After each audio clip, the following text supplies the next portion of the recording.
le dossier numéro 1 est un dossier qui vous a paru difficile ou pas trop difficile? Alors, difficile. Pourquoi il vous a paru difficile, ce dossier? Hein? Ouais. Il vous a paru atypique, il vous a pas paru atypique, il vous a paru tiré dans les coins, pas tiré dans les coins? Alors, il ne tirait pas dans les coins et vous remarquerez que, hormis peut-être une ou deux petites questions, les réponses étaient dans l'intitulé à chaque fois. Et ça, vous verrez qu'à l'internat, enfin à l'ECN, c'est assez souvent le cas.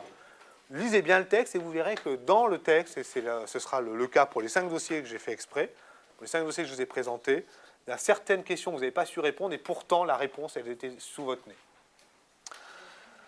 Donc, je ne vais pas le relire puisqu'on l'a lu tout à l'heure. Question 1, quels éléments de l'examen physique vous orienterez vers un cancer du sein? Donc, on va commencer par toi au fond, là-bas, puisque, bah si, hein, faut que tout le monde joue quand même. Donc, quel élément de l'examen physique vous orienterez vers un cancer du sein? Qui a parlé d'interrogatoire? Qui a parlé de l'interrogatoire? Ah, eh ben non, examen physique. L'examen clinique, c'est interrogatoire et examen physique. Examen physique, c'est que l'examen physique. Hein, donc, pas parler d'interrogatoire dans cette question. Je t'écoute. Alors, j'ai mis examen physique bilatéral et comparatif. Plus fort, on n'entend pas là. Examen physique bilatéral et comparatif des seins. Ouais. À l'inspection, je recherche une asymétrie des seins. Ouais. Une tuméfaction, des signes inflammatoires, rougeur, chaleur. Ouais. Voilà, des méplats. Ouais. Une rétraction du mamelon. Ouais. À la palpation, je recherche... Alors, à l'inspection, il manque 2 choses importantes. Lesquelles? Il manque l'écoulement sanglant. Ah, je l'ai mis en fait. Ouais, je l'ai mis après. D'accord. Et ce qui manque aussi, c'est l'aspect tu peau parles des d'orange. signes inflammatoires, mais les signes inflammatoires, c'est assez typique sur le plan de l'examen des seins, et c'est un des mots-clés, c'est le fameux signe de la peau d'orange. Je l'ai mis après. Tu l'as mis après, mais c'est un signe d'inspection, qui est un signe d'adhérence cutanée. Hein. Donc, adhérence cutanée, quand on a un signe de la peau d'orange, tiens-toi, c'est quoi la classification TNM? Oui, T4, T4.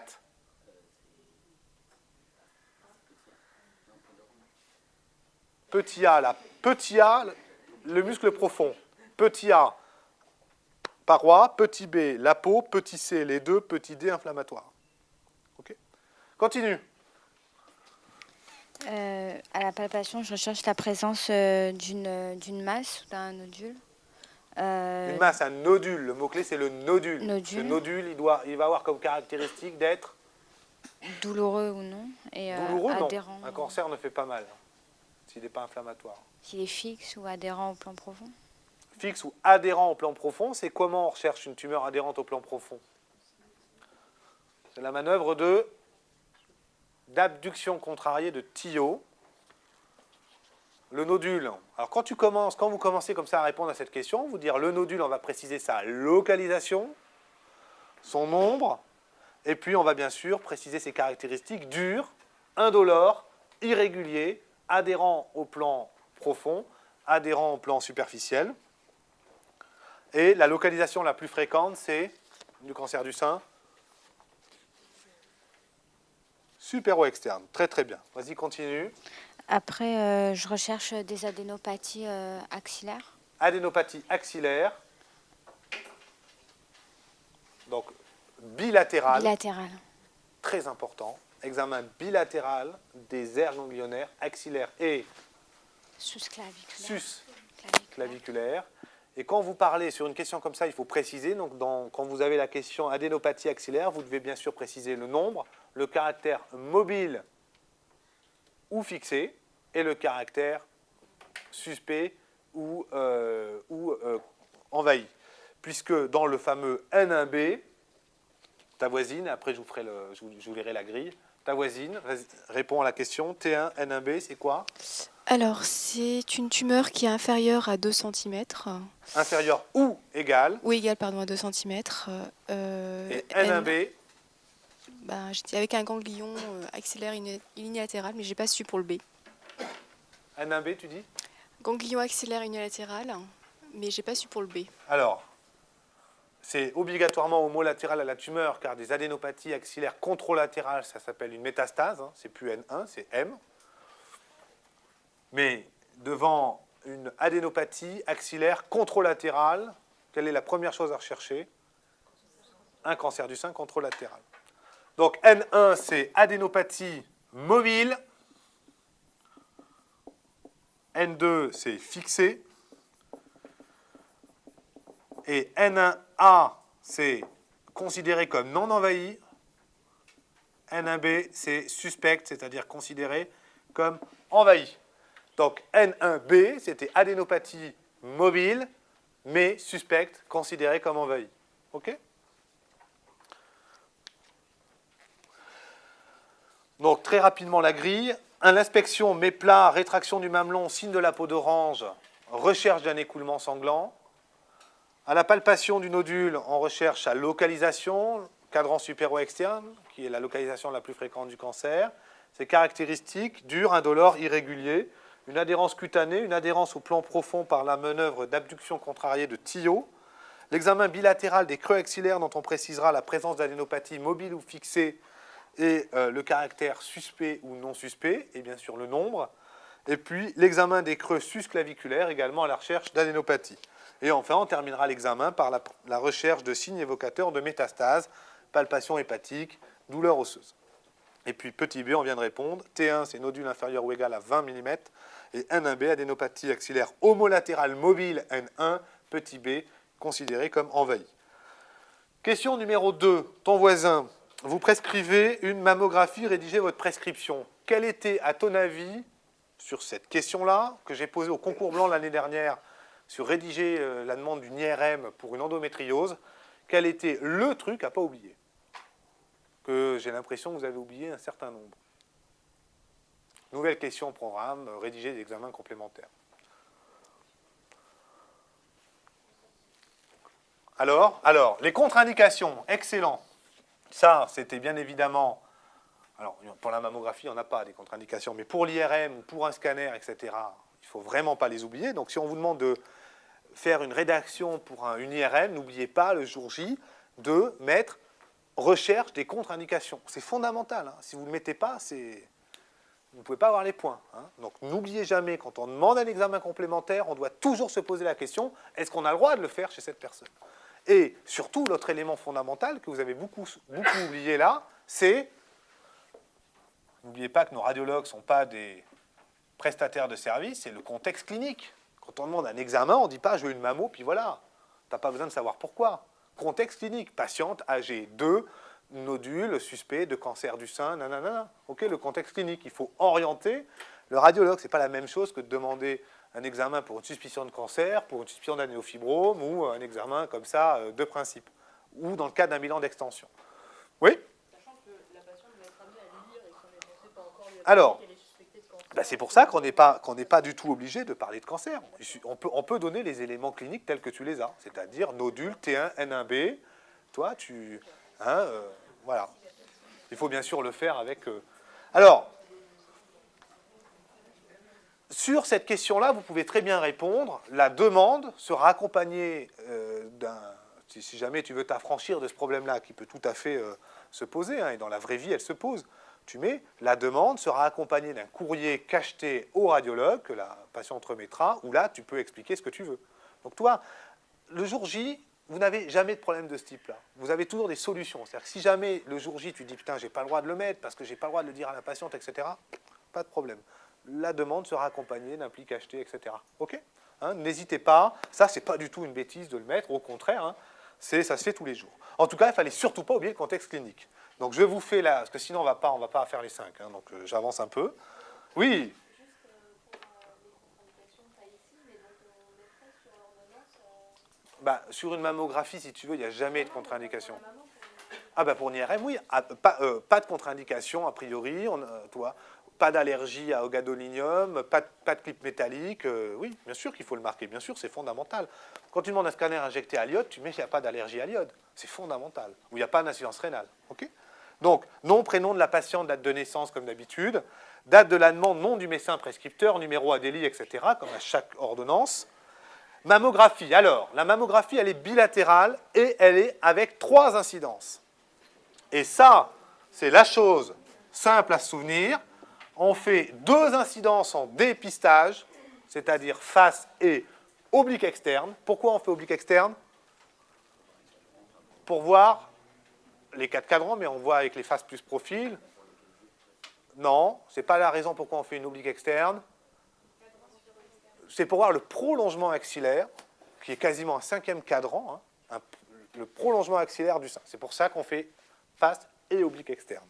Donc 2 incidences en dépistage, et bien sûr, à chaque fois qu'on est en stratégie diagnostique, on fait 3 incidences, face, plus profil, plus oblique externe, plus, si on a besoin, cliché agrandi sur une zone suspecte, après compression. Pourquoi après compression? Parce qu'en comprimant, on étale la glande, et ça permet de mieux voir des anomalies. Donc cliché d'agrandissement, après compression, centré sur une zone suspecte. Donc, nom, prénom, etc. Mammographie bilatérale avec 3 incidences, face, oblique externe et profil, avec des clichés orthogonaux et agrandis après compression, centré sur d'éventuels foyers de microcalcification, contexte clinique, patient de 58 ans présentant un nodule suspect du cadran supéro-externe du sein droit, classé T1 1B, ça suffit, il suffit de le mettre. Et but de l'examen, enfin, quand on demande un examen, il y a un but, c'est caractérisation précise du nodule, localisation taille, recherche d'autres anomalies homo- ou contralatérales, opacité, foyer de microcalcification et distorsion architecturale. Donc quand on vous demande à l'internat, je vais dire internat, vous ne m'en voulez pas, hein, l'examen classant national, un examen complémentaire, nom, prénom de la patiente, etc., c'est comme d'habitude, l'intitulé exact de l'examen, pourquoi on le fait, le contexte, est-ce qu'il y a des contre-indications, oui, non, et enfin, qu'est-ce qu'on en attend, c'est-à-dire les éléments recherchés. Qu'est-ce qu'on en attend? Ça ne se traduit pas, ça. Qu'est-ce qu'on en attend? Je l'ai traduit, moi, par but de l'examen. OK? Voilà. Et ça, c'est vrai pour tous les examens complémentaires. L'électrocardiogramme, l'électroencéphalogramme, tout. Vous suivez ce plan et vous ne pourrez pas vous planter.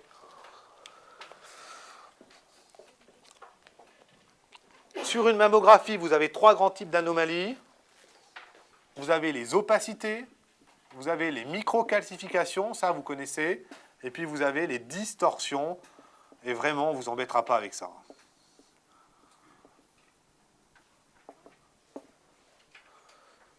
Mais c'est les 3 types d'anomalies qu'on peut avoir à une mammographie. Opacité, microcalcification, distorsion. Question 3. Voici le compte-rendu de la mammo. Opacité classée ACR5 du cadran supéro-externe du sein droit, 15 mm, 2 foyers de microcalcification du sein gauche.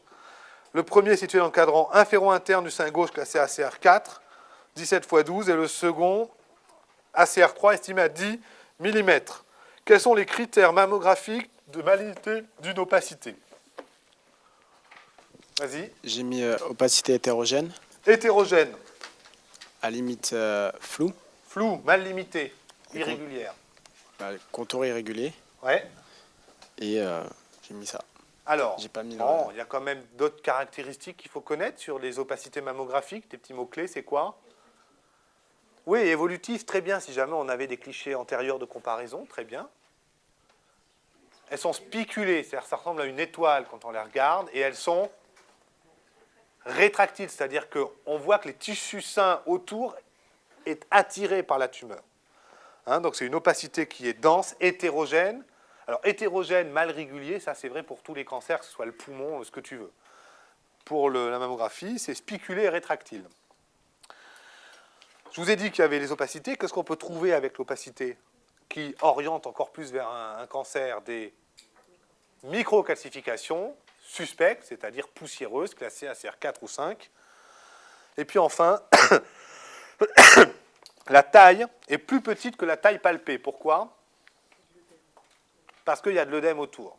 Donc, on dit classiquement que dans les cancers du sein, la taille est plus petite que la taille palpée. Oui, c'est vrai, mais que pour les carcinomes canalaires infiltrants. Pourquoi? Et ça, c'est aussi quelque chose qu'il faut vous souvenir, c'est que dans le carcinome lobulaire infiltrant, il y a une caractéristique majeure qui différencie les deux et qui permet d'expliquer toute la sémiologie et qui permet aussi d'expliquer Pourquoi dans les carcinomes lobulaires, il y a plus souvent des gros cancers, des cancers qu'on diagnostique moins bien, c'est qu'il y a une perte d'expression de leucadérine. Leucadérine, c'est quoi? C'est la petite molécule qui permet l'adhésion cellule-cellule. Okay, c'est ce qui permet de différencier, sur le plan NAPAT, les deux formes. Il n'y a pas de cadérine dans l'immunomarquage des cancers du sein. Pourquoi je vous dis ça? C'est fondamental, ça. C'est parce que dans les carcinomes lobulaires, vos petites cellules, au lieu d'être bien cohésives et de faire un vrai nodule, eh ben, elles se baladent. Okay, puisqu'il y a cette perte de cadérine. Donc on se retrouve avec des cancers qui ne sont pas palpables, mal palpables, où on va palper une espèce de truc, et en fait le truc il fait 5 cm. Et on a dans les lobulaires une taille réelle qui est le plus souvent plus importante, largement plus importante que la taille clinique. Hein. Et en particulier, l'anomalie mammographique, elle est le plus souvent plus importante. Et l'autre conséquence de ça, c'est que dans les lobulaires, le seul examen réellement indispensable, c'est l'IRM. À cause de ça, hein, parce que le fait qu'il y ait cette perte. Donc j'espère que grâce à ça, vous n'aurez plus besoin de l'apprendre, ça va vous rester. Le lobulaire, il y a cette particularité qui fait que, eh ben, on a des anomalies comme ça, et surtout, il faut faire une IRM systématiquement.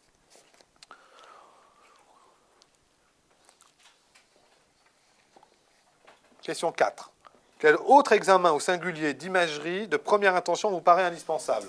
Je demande une échographie. Une échographie. Mammaire, bilatérale. Excellent. Échographie mammaire, alors vas-y, précise. Je précise Échographie le contexte mammaire, tu as un clinique. tiers des points. Bilatérale. Bilatérale. Ah oui. Bilatérale. Échographie mammaire, bilatérale. Alors, qu'est-ce que tu en attends de ton échographie mammaire?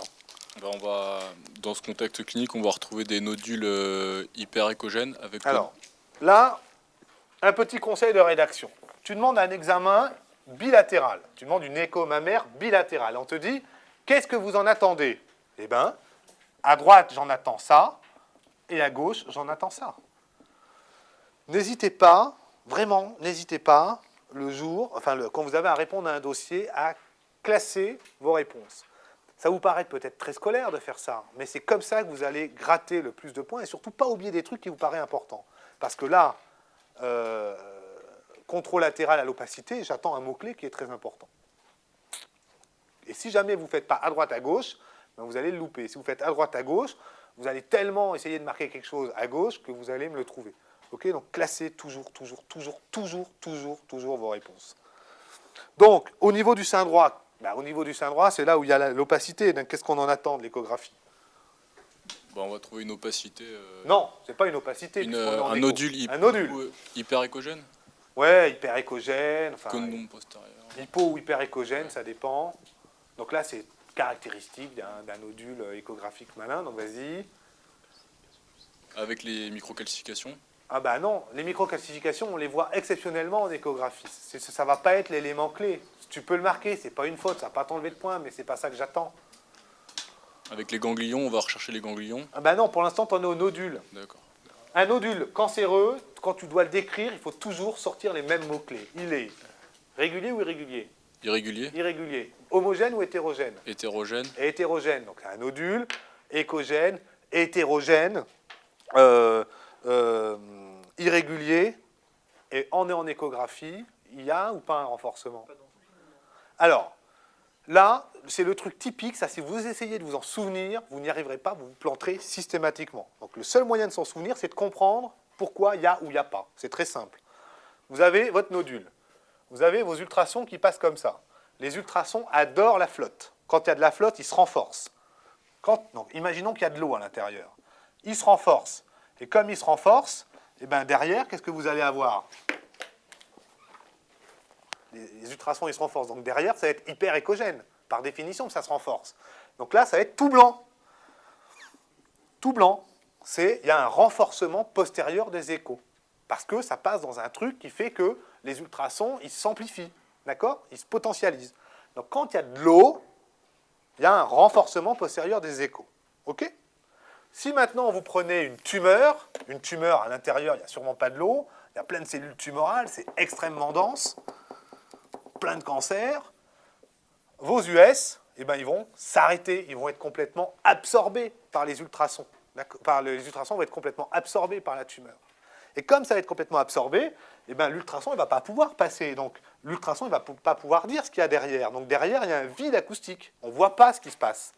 Donc si on ne voit pas ce qui se passe, c'est noir. C'est-à-dire, c'est le cône d'ombre postérieur ou le vide acoustique. C'est vraiment ce mot-là.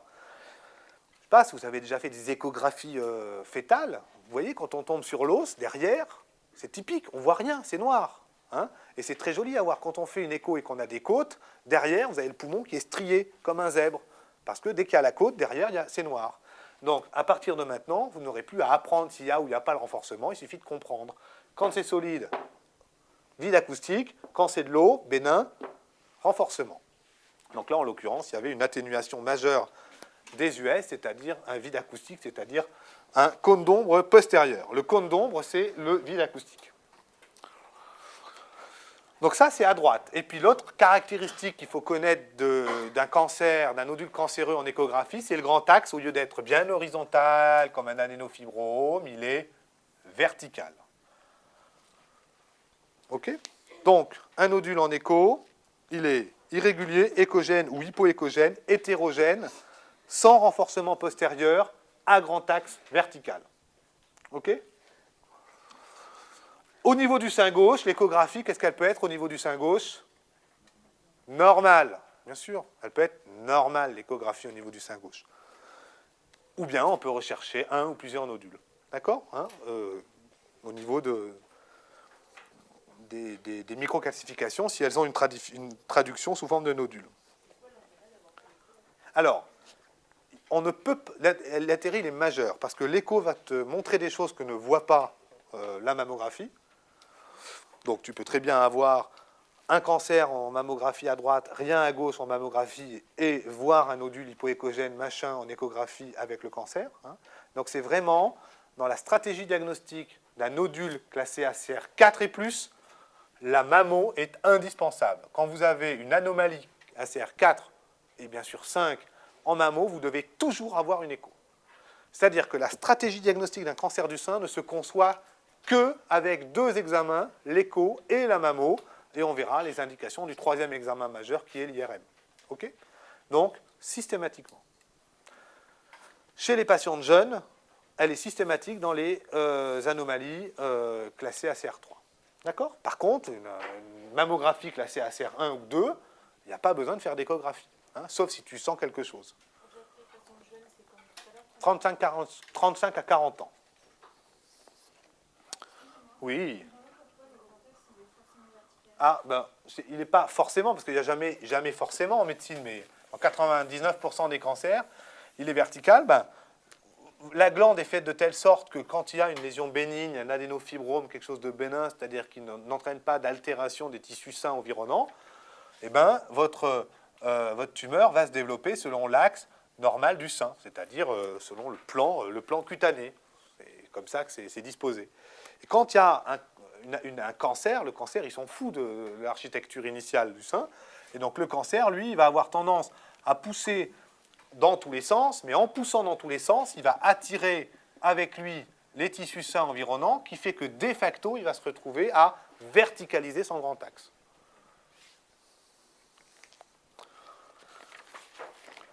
Alors, quels examens complémentaires demandez-vous pour confirmer le diagnostic? Alors, continue. Donc le mot-clé, c'est quoi, là? Cytoponction. Non, non, non, non, non et non. Anapathe. Non. Quel est le mot-clé, à votre avis? Le mot qui vaut presque la moitié de la question. Alors? Histologique. Pas d'histo, pas de cancer. Pas d'histo, pas de cancer. C'est-à-dire que la cyto ne peut pas permettre d'affirmer le cancer. C'est clair? Voilà. Pas d'histo, pas de cancer, c'est ce qu'il faut se souvenir. Donc, ça ne peut pas être une cytoponction. On a le droit de la faire, la cytoponction, mais ce n'est pas le mot-clé. Donc, le diagnostic, il ne peut être que histologique. Alors maintenant, continue ta question, ta réponse. Un examen anapathe. Oui, bien sûr. De ce qu'on veut après. Mais tu fais un... Oui, vas-y, continue. Examen anapathe. Mais tu fais l'histo de quoi? Dans le cas précis de ce dossier. Moi, j'aurais fait d'une cytoponction. Enfin, j'aurais fait une cytoponction, j'aurais analysé Alors, mais une cytoponction du nodule. du nodule et des deux. Et ouais, surtout du nodule et puis aussi des deux foyers. Donc, on ne peut pas faire de cytoponction d'un foyer de microcalcification. C'est pas possible, parce qu'il faut bien s'imaginer que le foyer de microcalcification, s'il n'y a pas de nodule, et c'est pour ça qu'on fait l'échographie, pour vérifier si le foyer de microcalcification il a une traduction nodulaire ou pas, ton foyer de microcalcification, tu ne peux pas faire de cytoponction. Une cytoponction met une aiguille dans un nodule pour aspirer du liquide. Tu ne peux pas, là, il n'y a rien à aspirer. Donc, ce qu'il faut vous souvenir, c'est que quand vous avez un nodule, vous faites une microbiopsie. Microbiopsie, c'est le nodule. Et quand vous avez un foyer de microcalcification, vous faites une macrobiopsie. Pourquoi? Parce que quand on a un foyer de microcalcification, si tu prélèves en microbiopsie cette petite zone-là, tu ne peux pas affirmer qu'elle est représentative de toute la zone de microcalcification. Donc il faut retirer une zone plus importante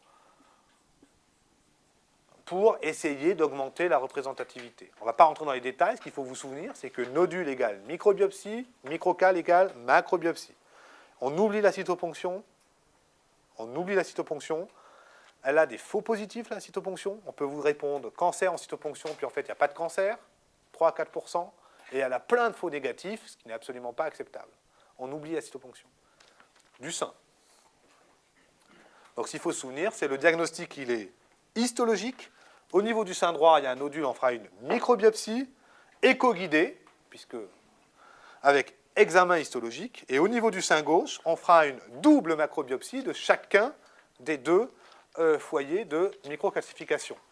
Le premier, ACR4, et le second, ACR3, parce que ACR3, quand tu as déjà un cancer de l'autre côté, il faut obligatoirement le biopsier. C'est clair?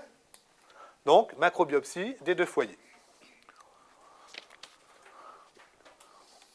Alors, je vous ai mis dans le corrigé que, oui, Si on a un ACR3 et qu'on n'a qu'un ACR4 sur le même sein ou sur l'autre sein, est-ce qu'on quand on a un ACR3 et qu'on n'a qu'un ACR4 sur le même sein, ouais, ou sur l'autre sein, est-ce qu'on fait quand même les deux ou est-ce que oui.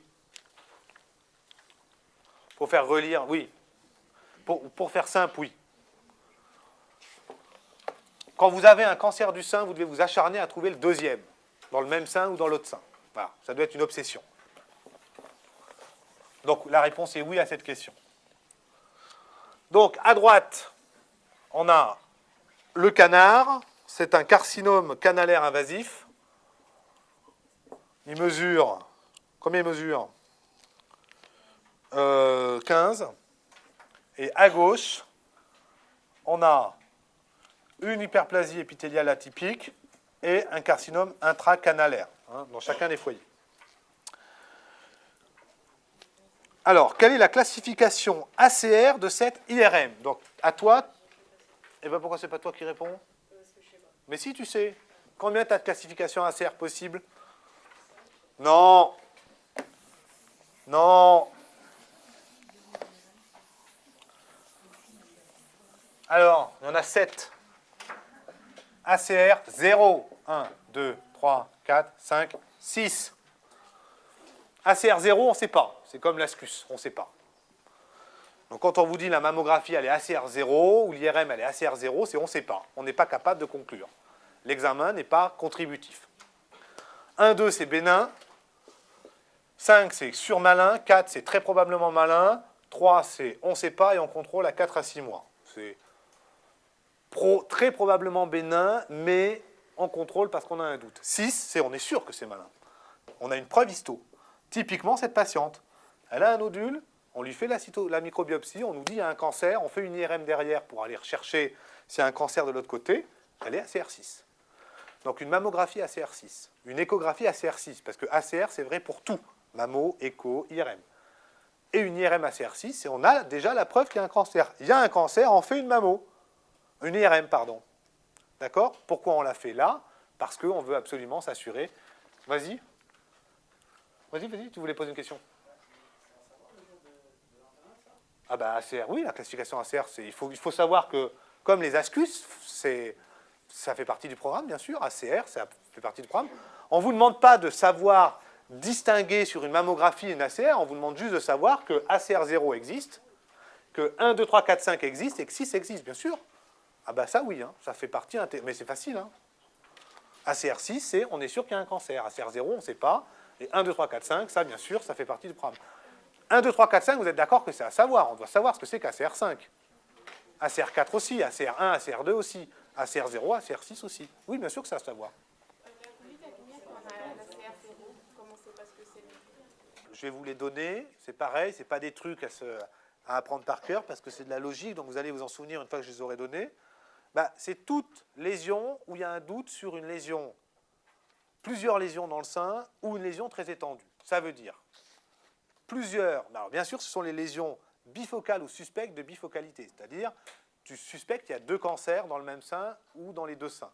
Typiquement cette patiente, hein, la CR5 et la CR4. Donc, toute lésion suspecte de bifocalité ou de multifocalité. Les patientes jeunes de moins de 35 à 40 ans. Okay. Troisièmement, les carcinomes lobulaires invasifs. Je vous ai dit pourquoi. Quatrièmement, c'est lorsque vous décidez de faire une chimiothérapie néoadjuvante pour une patiente, vous devez avoir une IRM parce que c'est ce qui permet de mieux apprécier la taille initiale et surtout la réponse à la chimiothérapie. Okay. Récidive après cancer du sein traité. Et puis, exploration d'anomalies, c'est ce que tu disais tout à l'heure avec ton ACR0, que l'on ne peut pas classer correctement en échographie, en mammographie. Donc, bifocale ou suspect de bifocalité. Les patientes jeunes, les cancers lobulaires invasifs, les récidives après cancer du sein traité et l'exploration d'anomalies. Bon, l'apticé, j'avoue que là, j'ai charrié, mais c'est parce qu'il faut bien s'amuser un peu. Ça, on ne pourra jamais vous demander un truc comme ça. C'était pour vous amener sur pourquoi le lobulaire. L'IRM n'a de valeur, n'est positif que lorsqu'il y a un cancer. C'est-à-dire que lorsque vous n'avez pas de cancer, lorsque vous avez une lésion qui est précancéreuse, une lésion bénigne, on ne voit rien. Okay. Donc elle n'a de valeur. Ce qui est excellent chez l'IRM, c'est sa valeur prédictive négative. Si vous avez une IRM normale, vous pouvez être sûr à peu près qu'il n'y a pas de cancer. Alors la question 7, malheureusement, celle-là, elle est à savoir. Ça fait partie du programme, puisque je vous rappelle que le programme, ce n'est pas cancer du sein, c'est tumeur du sein. C'est tumeur du sein, qui englobe l'écoulement, qui englobe les lésions bénignes. Alors l'adénofibrome, ok, on peut toujours vous poser un adénofibrome, il n'y a pas de souci, il y en aura toujours 1 sur 2 qui aura mis cancer, parce que ça paraît tellement aberrant d'avoir un adénofibrome, mais on peut surtout vous poser les lésions précancéreuses. C'est pour ça que, puisque c'est un truc qui est très chiant, les lésions précancéreuses, dans la grille de correction, je vous ai mis une page de commentaires pour essayer que vous compreniez le mieux possible ce que c'est qu'une lésion précancéreuse. On ne va pas rentrer là dans les détails, parce que sinon ça va nous prendre trop de temps. Ce que je vous propose, c'est que jeudi, si vous avez des questions à me poser spécifiques aux lésions précancéreuses du sein, on pourra en parler, parce que je suis à peu près sûr que là, est-ce que quelqu'un vraiment a su répondre à cette question, connaît les lésions précancéreuses? Enfin, il y en a peut-être, mais je vais vous les donner, mais je vais vous lire ma grille, mais je préférais qu'on en parle jeudi, quand vous aurez lu ça et revu votre cours. Et après, les choses seront claires pour vous. Bon, alors, dans les lésions précancéreuses, ce qu'il faut bien comprendre, c'est qu'il y a 2 types. Il y a les mastopathies fibrokystiques. Donc la mastopathie fibrokystique, ce n'est pas du tout une lésion précancéreuse. Elle est précancéreuse lorsqu'il y a de l'atypie, c'est-à-dire lorsqu'il y a ce qu'on appelle de l'hyperplasie épithéliale. Bon, épithéliale, c'est parce que c'est tissu épithélial, atypique. Donc, quand vous avez de l'atypie, c'est une lésion précancéreuse. D'accord? Et dans les hyperplasies épithéliales atypiques, vous avez l'hyperplasie canalaire atypique et l'hyperplasie lobulaire atypique. Ça, c'est simple, c'est parce que vous avez toujours pareil, le canal et le lobule. Okay. Ensuite, vous avez les néoplasies lobulaires in situ, et ça, je ne vais pas vous en parler aujourd'hui, je préfère que vous lisiez attentivement ce que j'ai marqué, qu'on en reparle jeudi, parce que là, sinon, on n'aura absolument pas le temps de corriger les autres dossiers. Donc, vous lisez ça attentivement, et jeudi, on prend 5 minutes en tout début, avant de commencer les dossiers, pour que ceux qui veulent me poser des questions, me posent des questions. OK? Vous verrez, j'ai tout expliqué, il y en a une page, ça devrait aller. Alors, vas-y. Quel geste chirurgical proposes-tu? J'ai mis une tumérectomie. Non, commence pas ta réponse comme Traitement chirurgical. ça. Oui, traitement chirurgical. Traitement chirurgical. Qu'est-ce que je vous ai dit tout à l'heure? Curatif. Ok. Ok, c'est pas ça. Droite-gauche, vous avez deux seins, vous allez avoir... Tumérectomie droite Alors. et mammectomie. Alors, oulala, alors, on y va. Donc vas-y, donc tu dis mastectomie à gauche, Ouais. carrément, et à Carrément, droite, tumérectomie. mais une seule tumeur, laquelle? Non, c'est à dos. Tu as deux foyers. Hein. Ah non, mais c'est l'inverse. L'inverse, pardon. Donc, à droite, toi tu proposes mastectomie, à gauche tu proposes tumorectomie. Et toi? Où il y a deux lésions, je fais une mastectomie. Où il y a une lésion, je fais une tumérectomie. Ça vous va? Et un ganglion sentinelle. Dilataire. Bon. Là où vous avez le cancer qui fait 25 mm. Il y a une lésion, puisque l'IRM vous dit c'est unifocale, ça fait moins de 3 cm, il n'y a donc pas de mastectomie, c'est une tumorectomie. Tumorectomie puisque une seule lésion, moins de 3 cm, mais comme c'est un cancer invasif, on est obligé d'avoir une information sur les ganglions axillaires, et donc on propose non, pas de ganglion sentinelle, parce que le ganglion sentinelle, c'est moins de 2 cm. Donc c'est curage axillaire.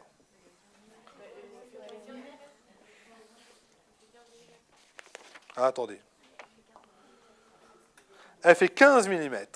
Tout à fait. Tout à fait. Autant pour moi. Elle fait 15 mm. Mais, alors, on fait un curage, pourquoi? Parce qu'on est 1-1B. Pour faire un ganglion sentinelle, il faut que ça fasse moins de 2 cm, unifocale, N0, et elle n'a jamais été opérée avant. Donc là, c'est curage, en sachant qu'on ne vous emmerdera pas à l'ECN entre le GS et le curage. Ça, c'est pas au programme. C'est clairement pas au programme.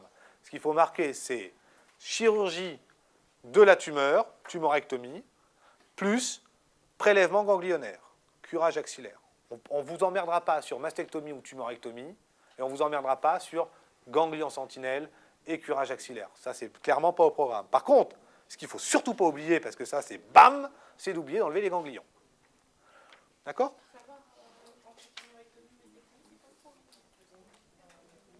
Tumorectomie, moins de 3, mastectomie, plus de 3 cm, mastectomie s'il y a plus de 1 cancer, si on a 2 dans le même sein. Mais très honnêtement, on ne vous embêtera pas avec ça. Enfin, je trouverai. C'est des indications chirurgicales. Enfin, c'est pas. Au niveau de l'autre sein, vous avez un foyer, c'est de l'intracanalaire, et un foyer, c'est de l'hyperplasie atypique. L'hyperplasie atypique, c'est une lésion précancéreuse. Bénigne, mais précancéreuse. Elle est atypique. Ça fait donc partie des lésions précancéreuses. Ça justifie l'exérèse des deux foyers, puisque c'est précancéreux. Mais comme ce n'est pas un cancer, ce n'est pas une indication d'enlever tout le sein, puisqu'il n'y a qu'un cancer, il est là. Il n'y en a pas deux. Ça, ce n'est pas un cancer. Donc, c'est une tumorectomie ici, une tumorectomie ici, c'est donc une double tumorectomie. Et comme ce n'est pas invasif, on ne fait pas de prélèvement ganglionnaire.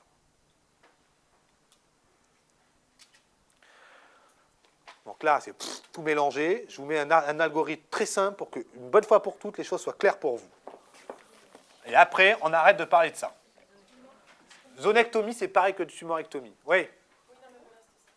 Pareil, c'est la même chose. Une zonectomie, une tumorectomie, c'est pareil. Quand vous avez un cancer, le cancer, je le dessine comme ça. Il fait plus de 3 cm, c'est une mastectomie. Il fait moins de 3 cm, c'est une tumorectomie. OK? C'est clair? Oui. Zonectomie, c'est quand on n'a pas de tumeur, pas de nodule, c'est quand on a des microcalcifications. Et zonectomie, c'est quand on a des microcalcifications, on enlève une zone. C'est pareil, c'est enlever un bout de sein. Et en tout cas, il n'y a pas dans les classifications internationales de différence entre les deux. On parle de tumorectomie. Maintenant, on peut mettre zonectomie, c'est pas grave. C'est clairement pas grave. Quand vous avez deux cancers, c'est toujours mastectomie. 2 cancers égale mastectomie. Parce que si on a 2, il y en a... Quand il y en a 2, il y en a 3, au moins. Et j'appelle cancer un cancer in situ ou invasif.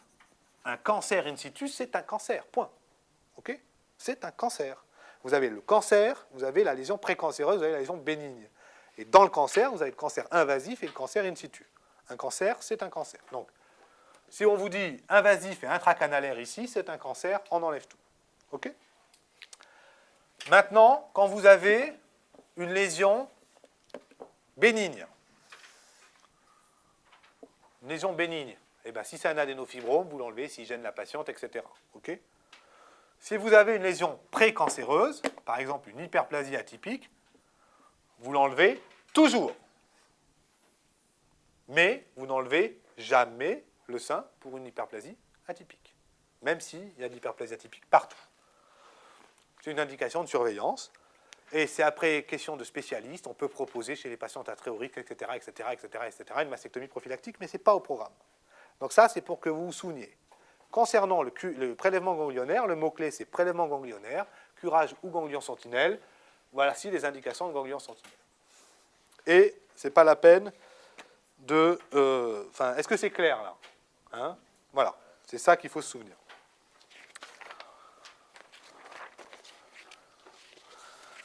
Les complications, alors je vais vous le faire à la fin du corrigé, sinon on ne va pas y arriver. Les complications à court terme des tumorectomies, c'est toujours pareil. On vous demande les complications à court terme et chroniques, vous développez court terme, chronique. Court terme, c'est-à-dire les complications précoces des tumorectomies et du curage. Vous avez fait une tumorectomie et un curage, donc vous avez un tableau à 4 cases. Précoce, tardif, tumorectomie, curage. C'est clair? Complications précoces d'un acte chirurgical. Il y a toujours 2 trucs à tout le temps mettre. C'est quoi? Infection, hématome. Ben, hématome, par exemple, vous voyez, vous l'avez oublié. Probablement parce que vous n'avez pas fait votre petit tableau à 4 cases. Ça vous paraît peut-être stupide, hein, le petit tableau à 4 cases, mais je vous assure que c'est le seul moyen de ne pas oublier. Aigu, chronique, tume, curage. Tume, aigu, hématome, infection. Et quoi d'autre? Le troisième qu'il ne faut jamais oublier. Je ne sais pas si vous avez chaud, mais moi, j'en peux plus.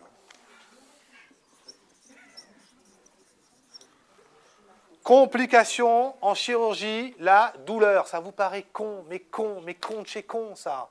Mais putain, l'oubliez pas. L'oubliez pas, parce que les patientes, elles ont hyper mal. Et c'est ça qu'il faut dépister, traiter, etc. Donc, n'oubliez jamais la douleur. C'est perdre 5 points, mais alors, voilà. Donc, ça ne sert à rien de mettre des trucs hyper rares si on oublie l'évident. Hématome, infection, douleur. Pour tout, le pancréas, quand on a un pancréas, un poumon, un fémur, ce que vous voulez, vous avez ces 3-là. Le curage axillaire aigu, vous avez le lymphocèle, qu'il ne faut surtout pas confondre avec le lymphœdème. Ce n'est pas du tout la même chose. Le lymphocèle, c'est aigu, c'est de la lymphe. Chronique. Ah, pardon. Oui.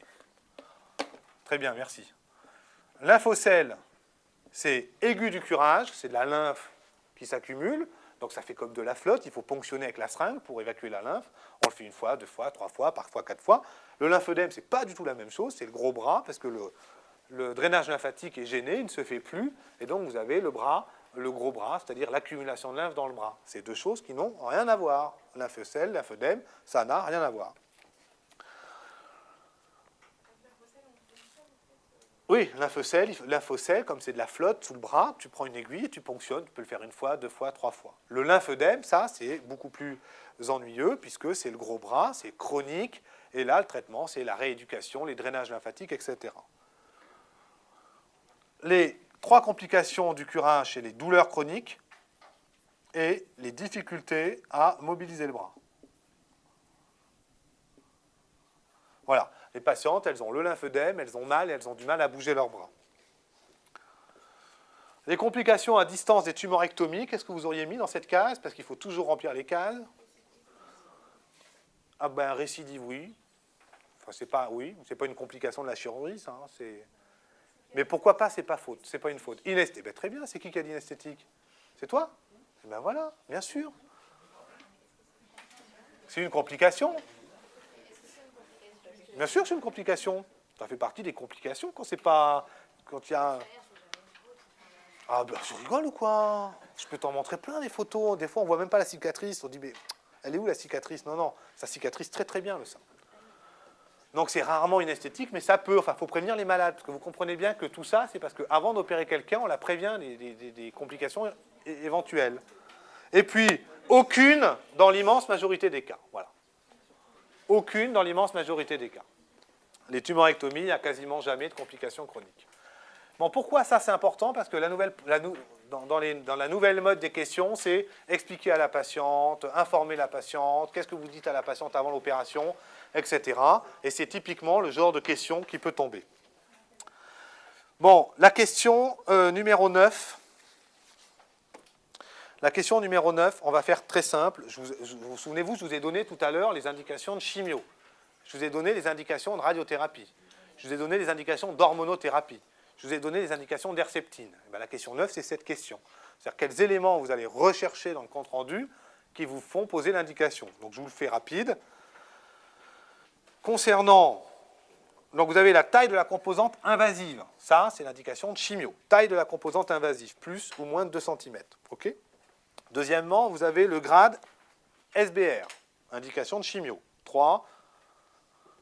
Vous avez ensuite l'index de prolifération, c'est-à-dire le KI67. Les index de prolifération, ce n'est pas la peine de se souvenir de KI67, ce qu'il faut, c'est prolifération. SBR, c'est différenciation, KI, c'est prolifération. Ça, c'est pour la chimio. Le statut des récepteurs hormonaux, ça, c'est pour l'hormonothérapie, positif, négatif. L'existence d'un envahissement ganglionnaire axillaire, ça, c'est pour 1, la chimiothérapie, 2, la radiothérapie, des creux susclaviculaires. D'accord ? Enfin, troisièmement, la surexpression de HER2 pour les thérapeutiques ciblées. Voilà donc les 6 items clés qui nous servent à poser les indications de traitement adjuvant. OK ?